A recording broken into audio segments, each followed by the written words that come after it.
सबभन्दा पहिले साथीहरु तपाईहरुलाई म धेरै स्वागत गर्न चाहन्छु आजको यो भिडियोमा चाहिँ।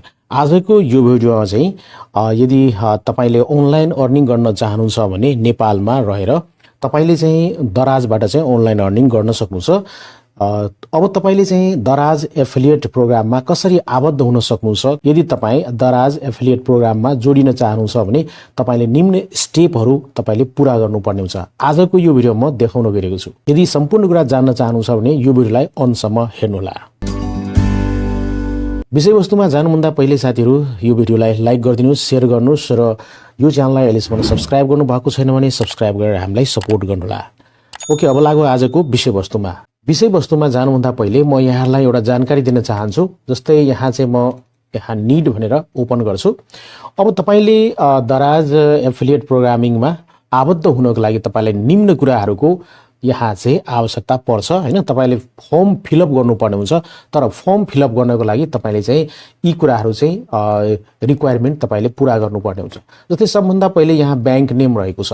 बैंक नेम भन्दाखेरि अब तपाईले बैंक नेम फिलअप गर्नुपर्ने हुन्छ। यसको लागि चाहिँ कुनै न कुनै बैंकमा तपाईले चाहिँ आफ्नो अकाउन्ट खोलेको हुनुपर्छ। बैंक नेम हामीले दिनुपर्ने हुन्छ, बैंक एड्रेस दिनुपर्ने हुन्छ, त्यसमा नेम अफ अकाउन्ट होल्डर हैन, तपाईको नाम चाहिँ यहाँ दिनुपर्ने हुन्छ, अकाउन्ट होल्डर हैन। त्यस्तै नै यहाँ चाहिँ बैंक अकाउन्ट नम्बर पनि दिनुपर्ने हुन्छ तपाईले। त्यस्तै गर्न यहाँ अर्को रहेको छ बैंक ब्रान्च कोड हैन। बैंक ब्रान्च कोड अब तपाईले चाहिँ बैंकमा गएर सम्पर्क गरेर तपाईले कुन ब्रान्चबाट तपाईले चाहिँ अकाउन्ट ओपन गर्नु भएको छ त्यो बैंकमा तपाईले कन्ट्याक्ट गर्नु होला र ब्रान्च कोड तपाईले पत्ता लगाउन सक्नुहुन्छ। त्यस्तै अर्को कुरा रहेको छ यहाँ बैंक स्विफ्ट कोड र पोस्टल कोड हैन। बैंक स्विफ्ट कोड सबै बैंकको एउटा स्विफ्ट कोड हुन्छ। त्यो स्विफ्ट कोड तपाईले चाहिँ यहाँ दिनुपर्ने हुन्छ। त्यस्तै गर्न पोस्टल कोड अनि तपाईको चाहिँ एड्रेसको पोस्टल कोड हैन तपाईले यहाँ प्रोभाइड गर्नुपर्ने हुन्छ। साथीहरु अब यो तपाईले बैंकको स्विफ्ट कोड र पोस्टल कोड कसरी चाहिँ पत्ता लगाउन सक्नुहुन्छ, कहाँबाट ल्याउन सक्नुहुन्छ त्यो कुरामा देखाउन गएको छु साथीहरु। यसको लागि चाहिँ अब तपाईले के गर्नुपर्ने हुन्छ भने तपाईले आफ्नो मोबाइलमा जानु होला। ओके, मोबाइलमा गइसकेपछि तपाईले प्ले स्टोरमा जानु होला। प्ले स्टोरमा गइसकेपछि तपाईले यहाँ देख्न सक्नुहुन्छ लोक सेवा ज्ञान भनेर तपाईले सर्च गर्नु होला। त्यसपछि यहाँ तलतिर आउनु होला। देख्न सक्नुहुन्छ यहाँ एउटा एप्लिकेसन रहेको छ यो है। यसलाई चाहिँ हेर्नुस् है। यो एप्लिकेसनलाई तपाईले आफ्नो मोबाइलमा सर्च गर्नु होला। देख्न सक्नुहुन्छ यहाँ लोक सेवा ज्ञान जीके यहाँ रहेको छ है। यो एप्लिकेसनको बारेमा जान्न चाहनुहुन्छ भने यहाँ तलतिर हेर्न सक्नुहुन्छ। ओके, यो एप्लिकेसनलाई आफ्नो मोबाइलमा इन्स्टल गरिसकेपछि ओपन गर्नुला। यो एप्लिकेसनको डाउनलोड लिंक रहेको छ, त्यो यो भिडियोको डिस्क्रिप्सनमा चाहिँ म दिनेछु पक्कै पनि। र यो एप्लिकेसनलाई डाउनलोड गरिसकेपछि ओपन गर्नुला। किन भन्दाखेरि यो एप्लिकेसनको मार्फतबाट तपाईले चाहिँ बैंक स्विफ्ट कोड र पोस्टल कोड सजिलै पत्ता लगाउन सक्नुहुन्छ। जस्तै म ओपन गर्न चाहन्छु भने यहाँ ओपन गरे है। ओपन गरिसकेपछि अब तपाईले यो एप्लिकेसनलाई ओपन भएको देख्न सक्नुहुन्छ। यहाँ चाहिँ म क्लोज गरिदिन्छु र सोझै तलतिर आउनु होला साथीहरु। यो एप्लिकेसनको तलतिर आउनु होला र यहाँ देख्न सक्नुहुन्छ तपाईले बैंक्स एन्ड पोस्टल कोड्स हैन। एकदमै स्विफ्ट कोड तपाईले यसमा टच गर्नु होला। स्विफ्ट कोडमा टच गरिसकेपछि अब तपाईले यस्तो प्रकारको इन्टरफेस देख्न सक्नुहुन्छ। बैंक स्विफ्ट कोड्स हैन, below are the swift codes for all banks in Nepal हैन, only active swift codes are shown हैन, touch to copy swift code हैन। यहाँ स्विफ्ट कोड तपाईले पाउन सक्नुहुन्छ। जस्तै यहाँ सुरुमा 1 नम्बरमा एग्रिकल्चर बैंकको छ भने अब तपाईले यहाँ चाहिँ कपी गर्नको लागि यहाँ स्विफ्ट कोड रहेको छ। यहाँ चाहिँ टच गर्नुला र यसरी तपाईले कपी गर्न सक्नुहुन्छ हैन। गएर पेस्ट गरिदिनुस् हैन। कुनै पनि तपाईले कपी गर्नुस्, यसरी टच गर्नुस्, कपी गर्न सक्नुहुन्छ र त्यसपछि पेस्ट गरिदिनुस्। अब तपाईले धेरै बैंक छ भने तपाईले बैंक खोज्नु पर्यो भने जस्तै राष्ट्र वाणिज्य बैंक खोज्नु पर्यो भने रास इंग्लिशमा सर्च गरौँ र यहाँ सर्च गर्ने बित्तिकै देख्न सक्नुहुन्छ यहाँ राष्ट्र वाणिज्य बैंकको यहाँ आइसकेको छ है, यहाँ स्विफ्ट कोड हैन। त्यसकारणले यसमा चाहिँ तपाईले टच गर्नुला। टच गर्ने बित्तिकै यो स्विफ्ट कोड चाहिँ यहाँ कपी भएको छ देख्न सक्नुहुन्छ है। यसरी तपाईले कुनै पनि बैंकको चाहिँ सर्च गर्न सक्नुहुन्छ है, अथवा म्यानुअली तपाईले यहाँबाट हेर्न पनि सक्नुहुन्छ, अथवा तपाईले सर्च गर्नुला यहाँ चाहिँ आफ्नो बैंकको नाम चाहिँ। यो भयो त स्विफ्ट कोड है। यसरी तपाईले पत्ता लगाउन सक्नुहुन्छ। त्यसै नै तपाईले लिस्ट अफ बैंक रहेको छ। धेरै बैंकहरुको यहाँ चाहिँ नाम तपाईले देख्न सक्नुहुन्छ हैन। तपाईले यहाँबाट सर्च गर्न सक्नुहुन्छ। जस्तै कि राष्ट्र वाणिज्य बैंकको म हेर्छु भने राष्ट्रिय है, यसरी सर्च गर्दाखेरि तपाईले यहाँ देख्न सक्नुहुन्छ यहाँ नाम आइसकेको छ राष्ट्र वाणिज्य बैंक हैन। अब यहाँ चाहिँ तपाईले देख्न सक्नुहुन्छ तल बैंकको बारेमा कन्ट्याक्ट नम्बरहरु पनि छ, स्विफ्ट कोड पनि रहेको छ यहाँ देख्न सक्नुहुन्छ। यहाँबाट पनि तपाईले कपी गर्न सक्नुहुन्छ यसरी है। यसरी कपी गर्न सक्नुहुन्छ साथीहरु।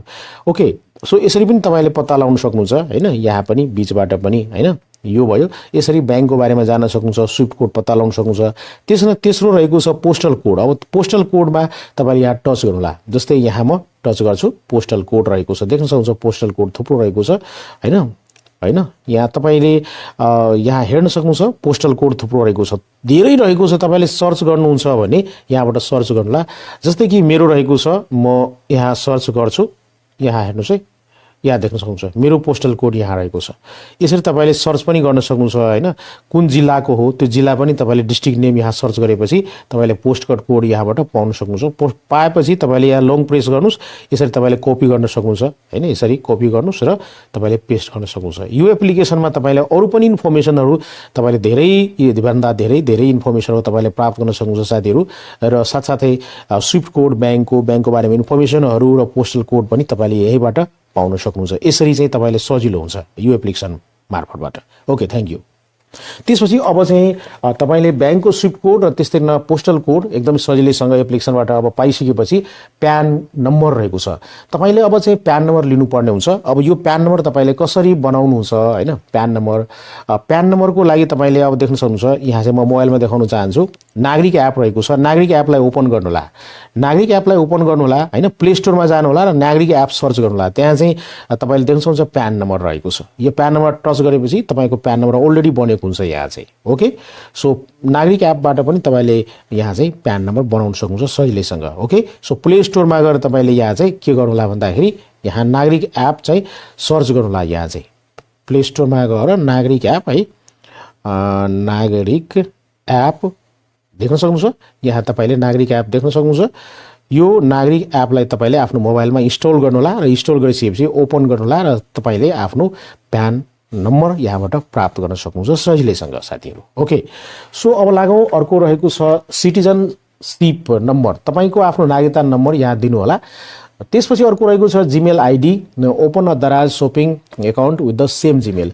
र जिमेल आइडी तपाईँले दिनुपर्ने हुन्छ। तर जुन जिमेल आइडी दिनुहुन्छ त्योभन्दा पहिले तपाईँले एउटा चाहिँ दराज बायर आइडी खोल्नु पर्ने हुन्छ। त्यसको लागि चाहिँ मैले कसरी दराज बायर आइडी लिने हैन र दराज शपिङ एकाउन्ट कसरी बनाउने त्यसको भिडियो चाहिँ जान्न चाहनुहुन्छ भने, सिक्न चाहनुहुन्छ भने त्यो भिडियो चाहिँ यो भिडियोको डिस्क्रिप्सनमा दिएको छु लिङ्क, पक्कै पनि त्यो भिडियो हेर्नुहोला र तपाईँले दराज बायर आइडी चाहिँ बनाउन सक्नुहुन्छ। किन भन्दाखेरि यो बेलामा काम लाग्छ हामीलाई, जुन दराजको एफिलिएट प्रोग्राममा आबद्ध हुनको लागि दराज बायर आइडी चाहिन्छ है। तर दराज बायर आइडीमा र दराज शपिङ एकाउन्टमा जुन जिमेल दिनुभएको छ यसमा पनि सेम जिमेल दिनुपर्ने हुन्छ, सेम मोबाइल नम्बर पनि दिनुपर्ने हुन्छ साथीहरू। यो कुरा याद राख्नु होला, नत्र चाहिँ भेरिफाई गर्नलाई एकदमै गाह्रो हुन्छ। अब त्यसपछि मोबाइल नम्बर जुन तपाईँले यो दराज शपिङ एकाउन्टमा जुन मोबाइल नम्बर दिनुहुन्छ यहाँ पनि त्यही मोबाइल नम्बर दिनुपर्ने हुन्छ। इमेल र मोबाइल नम्बर नामहरू यताउता एड्रेस त सेम भइगयो, तर यो दुईटा कुरा चाहिँ मिल्नुपर्ने हुन्छ, जिमेल र मोबाइल नम्बर। तपाईँले आफ्नो एड्रेस यहाँ दिनुपर्ने हुन्छ है, यो कुराहरू रेडी राख्नुपर्ने हुन्छ। त्यस्तै युट्युब च्यानलको लिङ्क दिनुपर्ने हुन्छ हैन। जस्तै तपाईँको युट्युब च्यानलमा 10,000 भन्दा बढी सब्सक्राइबर छ भने तपाईँले लिङ्क दिन सक्नुहुन्छ। फेसबुकमा तपाईँलाई फलोवर 10,000 भन्दा बढी छ भने, इन्स्टाग्राममा भयो अथवा युट्युब के अरे टिकटकमा यिनीहरूमा 10,000 भन्दा बढी फलोवर छ भने तपाईँले त्यो लिङ्क दिन सक्नुहुन्छ है। ओके, सो यो सम्पूर्ण कुराहरू तपाईँलाई काम लाग्छ है। अब हेरौँ है, अब म चाहिँ गर्न गइरहेको छु साथीहरू। सबभन्दा पहिले अब चाहिँ यो कुराहरू अब तपाईँले तयारी राख्नु होला। तयारी राखिसकेपछि अब तपाईँ चाहिँ स्टार्ट गर्नु होला। यसको लागि अब सबभन्दा पहिले तपाईँले के गर्नु होला भन्दाखेरि यहाँ चाहिँ क्रोममा जानु होला। सबभन्दा पहिले क्रोममा जानु होला, देख्न सक्नुहुन्छ क्रोममा जानु होला र क्रोममा चाहिँ तपाईँले के टाइप गर्नुपर्ने हुन्छ भन्दाखेरि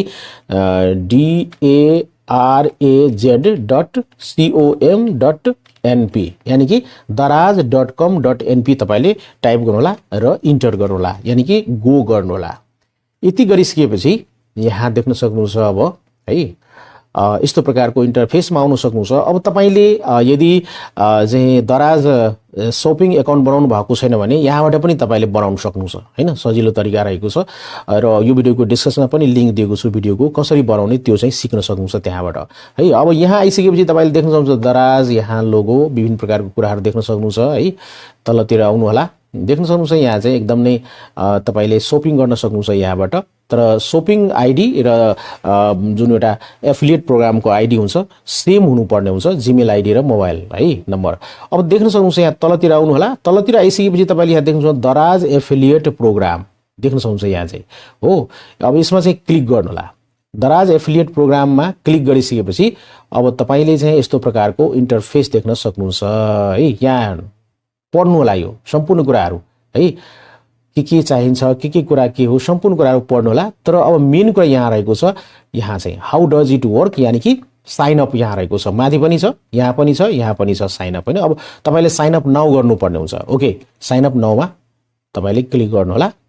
क्लिक गरिसकेपछि यस्तो प्रकारको तपाईले पेज देख्न सक्नुहुन्छ, दराज एफिलिएट्स साइन अप भनेर है। Thank you for your interest in the Daraz affiliate programme, please provide the following information to sign up as an affiliate partner with Daraz भनेर।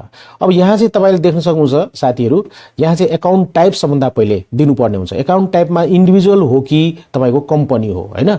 तपाईले कम्पनी हो भने कम्पनी छान्नु होला हैन, इन्डिभिजुअल हो भने इन्डिभिजुअल छान्नु। म त भन्छु तपाईको कम्पनी होइन भने इन्डिभिजुअल नै छान्नुस् है, इन्डिभिजुअल छान्नुस्। इन्डिभिजुअल छानिसकेपछि त्यसपछि यहाँ चाहिँ अब के गर्नुपर्ने हुन्छ भन्दाखेरि देख्न सक्नुहुन्छ यहाँ चाहिँ फुल नेम दिनुपर्ने हुन्छ। तपाईले आफ्नो नाम दिनु होला, नागरिकताको नाम दिनु होला, जुन कि ब्याङ्क अकाउन्टमा नाम रहेको छ, एकदमै आफ्नो रियल नेम दिनु होला यहाँ चाहिँ है।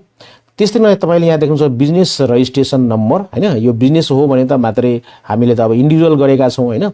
बिजनेस चाहिँ यहाँ दिनु पर्दैन, यदि चाहियो भने 6 वटा 0 दिइहाल्नु होला, it's okay, it doesn't matter. त्यसैले यहाँ चाहिँ इमेल एड्रेस दिनु होला हैन। त्यो इमेल एड्रेस दिनु होला जुन इमेल एड्रेसबाट तपाईले दराज शपिङ अकाउन्टको तपाईले आइडी बनाउनु भएको छ है, सेम हुनुपर्छ जीमेल है यो। त्यसपछि यहाँ national registration number, government issued ID number दिनुपर्ने हुन्छ। यहाँ चाहिँ तपाईले नागरिकता नम्बर आफ्नो दिनु होला। ओके, म दिन गइरहेको छु साथीहरु, देख्न सक्नुहुन्छ मैले यहाँ भरिसकेको छु।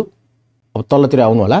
त्यसपछि अर्को रहेको छ यहाँ country you are based in हैन। कन्ट्री छान्नु होला। यहाँ अफगानिस्तान रहेको छ, कन्ट्री यहाँ नेपाल छान्नु होला पक्कै पनि है। यहाँ नेपाल चाहिँ हामी नेपालबाट हौं, नेपाल चाहिँ छान्नु होला पक्कै पनि। प्रोभिन्समा तपाईले यहाँ चाहिँ प्रोभिन्स छान्नु होला, कुन प्रदेशमा हुनुहुन्छ। त्यसपछि सिटी हैन, तपाईको सिटी के रहेको छ। त्यसैले तपाईको पोस्टल एड्रेस देख्न सक्नुहुन्छ यहाँ चाहिँ हैन। त्यसपछि फोन नम्बर राख्नु होला। त्यस्तै तपाईले यहाँ चाहिँ यति गर्नु होला है त। म दिन गइरहेको छु। ओके, यति दिसकेपछि अब चाहिँ म तलतिर गर्छु। मोबाइल नम्बर र जीमेल चाहिँ सेम हुनुपर्छ साथीहरु। तपाईले जुन शपिङ दराज शपिङ अकाउन्ट बनाउनु भएको छ र यो सेम हुनुपर्छ। अब यहाँ भनिएको छ tell us about your traffic हैन। म चाहिँ यहाँ युट्युब लेखिदिन्छु है, युट्युब लेखिदिन्छु र त्यस्तै गर्न युट्युबको अब यहाँ चाहिँ म लिंक पनि राखिदिन्छु है, युट्युब लिंक। यहाँ चाहिँ तपाईले आफ्नो च्यानलको नाम चाहिँ सर्च गर्नु होला। सर्च गरिसकेपछि देख्न सक्नुहुन्छ यसरी आउँछ हैन। त्यसपछि यहाँ लोगोमा तपाईले टच गर्नु होला। लोगोमा क्लिक गरिसकेपछि अब यहाँ देख्न सक्नुहुन्छ तपाईले युआरएल बक्समा यसरी चाहिँ यसलाई कपी गर्नु होला। कपी गरिसकेपछि अब तपाईले यहाँ चाहिँ देख्न सक्नुहुन्छ यहाँ चाहिँ युट्युब च्यानलको तपाईले लिंक राख्न सक्नुहुन्छ। त्यसैले चाहिँ मन्थली ट्राफिक साइज भनेको छ। मन्थली ट्राफिक साइज कति रहेको छ त भन्दाखेरि धेरै रहेको छ, लेस देन 50,000 देखि लिएर यहाँ 1 लाख सम्म, 1 लाख देखि 1.5 लाख सम्म यहाँ तपाईले छान्न सक्नुहुन्छ। हायर देन 2,50,000 म दिन्छु यहाँ चाहिँ। ओके, त्यस्तै न अर्को रहेको छ ट्राफिक टाइप। टाइप कस्तो रहेको छ भन्दाखेरि तपाईले यहाँ म चाहिँ इन्फ्लुएन्सर र कन्टेन्ट क्रिएटरमा यहाँ चाहिँ म टिक लाउँछु। त्यस्तै न तपाईको यहाँ चाहिँ अब ट्याक्स दिनुपर्ने हुन्छ। ओके, ट्याक्स आइडी दिनुपर्ने हुन्छ है। त्यस्तै न यहाँ तपाईले 13% यो गरिदिनु होला है, पर्सेन्टेज 13% गरिदिनुस् है नेपालमा ट्याक्स इन्फर्मेसन को लागि, भ्याट को लागि हैन। र यहाँ चाहिँ तपाईले आफ्नो प्यान नम्बर दिनुपर्ने हुन्छ। देख्न सक्नुहुन्छ यो मैले सबै फिलअप गरिसकेको छु। अब तलतिर आउँछु।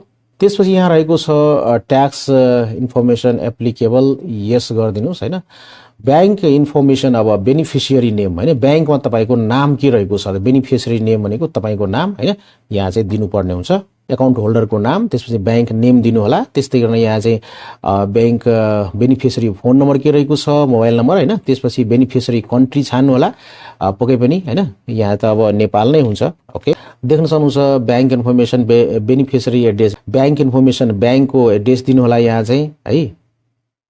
बेनिफिसियरी एड्रेस भनेको तपाईको एड्रेस दिनु होला यहाँ चाहिँ। त्यसरी यहाँ चाहिँ बैंक इन्फर्मेसन र बैंक एकाउन्ट नम्बर दिनु होला। म सम्पूर्ण दिन गइरहेको छु है त। देख्न सक्नुहुन्छ यो इन्फर्मेसन मैले भरिसकेको छु। अब म तल्लोतिर आउँछु। त्यसपछि यहाँ रहेको छ bank information IBM number. IBM number त हुँदैन हामीसँग हैन। तपाईले 6 वटा 0 दिनु होला। 6 वटा 0 चाहिँ थप्न नेपालमा छैन आइबिएम नम्बर हैन। अब तपाईले ब्रान्च कोड दिनुपर्ने हुन्छ है। बैंकको ब्रान्च कोड, त्यसै स्विफ्ट कोड दिनुपर्ने हुन्छ। त्यसपछि यहाँ चाहिँ बैंक एकाउन्ट कन्ट्री दिनुपर्ने हुन्छ। ओके, म दिन गइरहेको छु है त। देख्न सक्नुहुन्छ साथीहरु, यी सम्पूर्ण इन्फर्मेसन तपाईले चेक गर्नुला बारम्बार है। सबै इन्फर्मेसनहरु करेक्ट छ भने यहाँ लास्टमा देख्न सक्नुहुन्छ डु यु एग्री हैन भनेर भनेको छ टर्म्स एन्ड कन्डिसन। यस गरिदिनुस् हैन। यस गरिदिसकेपछि अब तपाईले सबमिट फर्ममा टच गरिदिनु होला। ओके, त्यसपछि यहाँ तपाईले देख्न सक्नुहुन्छ thank you the form was submitted successfully है। सक्सेसफुली सबमिट भइसकेको छ। यति भइसकेपछि साथीहरु अब चाहिँ हामीले 1 हप्ता कुर्नु पर्ने हुन्छ हैन, अथवा 1 महिना पनि कुर्नु पर्ने हुन्छ कुनै कुनै बेला त। अब यो मेरो जुन एकाउन्ट छ त्यो एप्रुभ भइसकेपछि पक्कै पनि म अर्को भिडियो लिएर आउँछु। तबसम्म यहाँहरुले कुर्नु पर्ने हुन्छ। र यो भिडियो यहाँलाई कस्तो लाग्यो पक्कै पनि आफ्नो विचार चाहिँ कमेन्टमा लेख्नुला, भिडियोलाई लाइक गर्नुला, शेयर गर्नुला र यो च्यानललाई सब्स्क्राइब गर्नु भएको छैन भने सब्स्क्राइब गरेर हामीलाई सपोर्ट गर्नुहोला है भन्दै आजको यो भिडियोबाट म बिदा लिन चाहन्छु। Take care, good by, Jay Shambho.